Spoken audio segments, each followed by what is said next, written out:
I'm Allie, and this is Wisdom for Living. 3 minutes of your week, wisdom for a lifetime. When my son Yosef wants to use my phone, he says the cutest thing. He goes, "Mom, can I have your silly old phone? Where is that silly old phone?" It's so cute. It's kind of his manipulative, cute, quirky way of saying, "I don't really care about this phone, so where is it? Can I use it now?" What's your relationship to your silly old phone? Are you in control of when you use it, when you check it, or does it have mastery over you?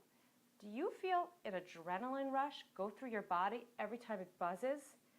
Do you interrupt person-to-person conversations to check a text? Do you prefer to post pictures on Facebook of your family rather than be actively, calmly engaged and present with them? Do you sit across the table from your spouse and within 5 minutes check your phone? If you answered yes to any of these questions, you may be addicted. And the stakes are very high because we're losing a big piece of our humanity, our ability to be quiet, to reflect, to not be stimulated all the time, to look for meaning, to be deeply and richly connected to the people in our lives, to feel our feelings. The stakes are very high.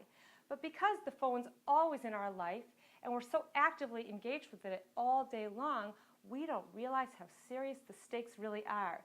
It's kind of like a frog who's in cool water, and then the heat goes up and he doesn't really realize that he's being burned.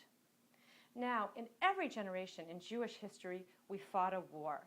Sometimes the war is with various idolatries or Greek ideology or the Enlightenment, but those wars, they had a name. We could point to them.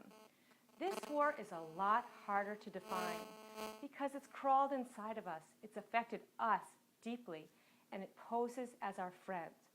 But as Jewish people, we stand to lose a lot because the bread and butter of being Jewish is using your thinking to think about Hashem, to have a relationship with Him, to be richly connected with people, to crave meaning and search for meaning. And we're losing some of this. We're like a frog stuck in boiling water.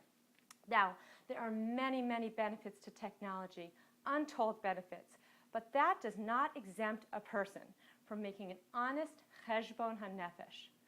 What's a Cheshbon HaNefesh? It's an accounting of what's really going on within yourself. Ask yourself, am I addicted to this phone? Does this chunk of copper and plastic have mastery over me? Do I get an adrenaline rush through my body when it comes to technology and I no longer can control myself? What's going on with me? Because if you do an honest assessment of yourself, you may discover that this silly old phone, it's not so silly after all, but you have the unique human ability to put the phone down and choose life.